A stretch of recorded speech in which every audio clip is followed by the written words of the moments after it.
Magandang araw sa lahat, lalong-lalo na sa kapwa OFW ko nagigising araw-araw para magtrabaho.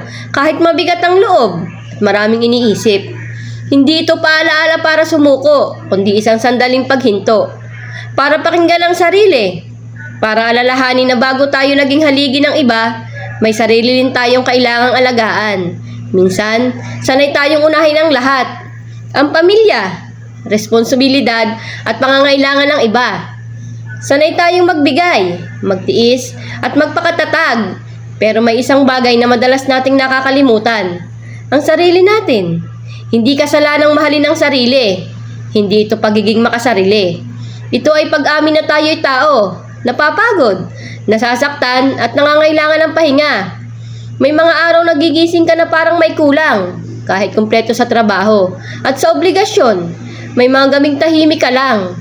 Hindi dahil ayaw mo makipag-usap, kundi dahil wala ka ng lakas para magpaliwanag. At okay lang yun. Hindi mo kailangang maging malakas araw-araw. Hindi mo kailangang patunayan na kaya mo ang lahat. Minsan, sapat na ang pag-amin sa sarili. Pagod na ako, pero tuloy pa rin. Ang pagmamahal sa sarili ay hindi laging ingrande. Hindi ito travel, shopping, o luho. Minsan, isa itong simpleng pahinga. Minsan, ito ay pagtanggi. Pagtangging ipilit ang sarili kahit ubos na. OFW ka? Oo. Pero bago ka naging OFW, isa ka ring anak, kapatid, magulang o kaibigan. At higit sa lahat, isa kang tao. Hindi ka lang ATM ng pamilya. May puso ka rin kailangang alagaan. Kapag nasasaktan ka, pakinggan mo ang sarili mo. Kapag nalulungkot ka, huwag mong maliitin ang nararamdaman mo. Hindi sukatan ng lakas ang katahimikan at hindi kahinaan ng mapagod.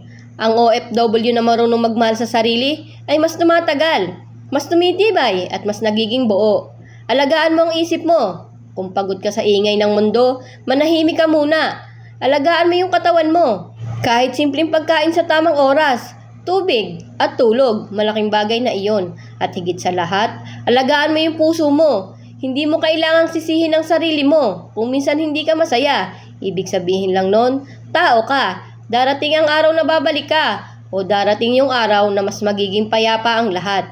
Pero bago mangyari iyon, siguraduhin mong buo ka pa. Mahalin mo ang sarili mo.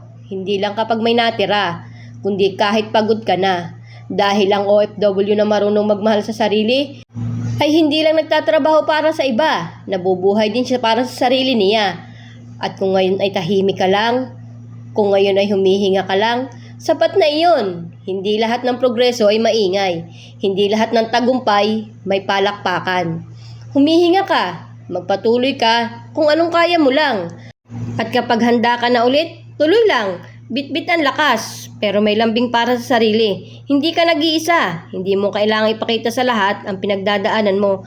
Karapat-dapat kang mahalin, lalong-lalo na ang sarili mo. At tandaan mo, ang bawat araw na bumabangon ka, na may pagod man o may lungkot, ay tagumpay na rin. Ang bawat simpleng hakbang, bawat maliit na pagpili para alagaan ang sarili, ay tanda ng katapangan. At kahit madalas ay parang walang nakakaalam ng iyong laban, ang iyong puso at isip ay patuloy na nagsusumikap sa tahimik na paraan.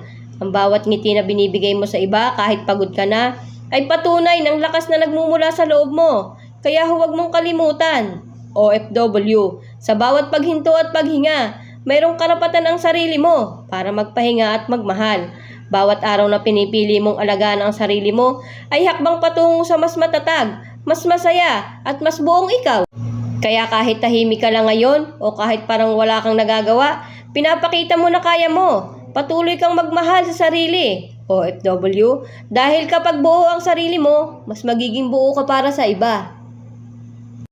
Salamat sa pakikinig at hanggang sa mga susunod nating kwento sa kusina, kung saan patuloy tayong maghahatid ng kwento, inspirasyon at simpleng ligaya sa kapwa natin mga OFW.